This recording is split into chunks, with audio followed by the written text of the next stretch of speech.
continuous random variable x is defined as follows. We want to find the value of k. So if I do the integral from 0 to 4 of 4x minus x squared dx, let's see what that gives me. So the integrals are here. So we want to go from 0 to 4, and our expression is 4x minus x squared, and we're doing that with respect to x, and if we execute, it might be nicer to have it in standard form here in this part. So that's 32 over 3. So that tells me that 32 over 3k, if we now include the k in the integral, well, that has to be 1 in order for it to be a continuous random variable. And that would give me that k is 3 over 32.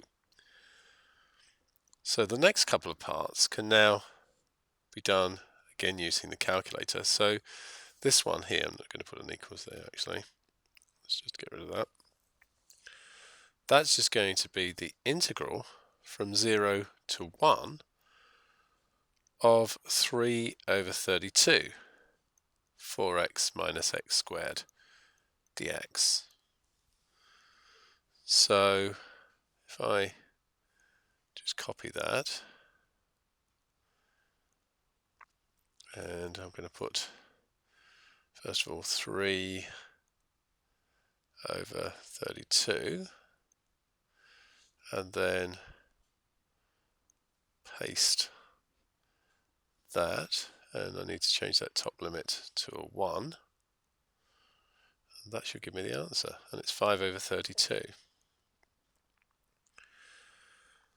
Now for doing this last part, one thing you should note with this 4x minus x squared is that it's a quadratic like this, and it's symmetric about 2, so I can actually use that fact. So we've just worked out this bit from 1, well, this would be exactly the same area from 3 upwards to 4, and I can use that in this one. So this is the probability that x is less than 1 and x is less than 3, all over the probability that x is less than 3. Now the top just becomes less than 1, and x is less than 3. Now x is less than 1 we just worked out was 5 over 32. Less than 3, well, we can either do that on the calculator, just change this limit to 3 up here, or we can note that this little area up here must also be 5 over 32, so that less than 3 would be 27 over 32, and then dividing a fraction by a fraction, the 32s are going to disappear, and we'll end up with 5 over 27.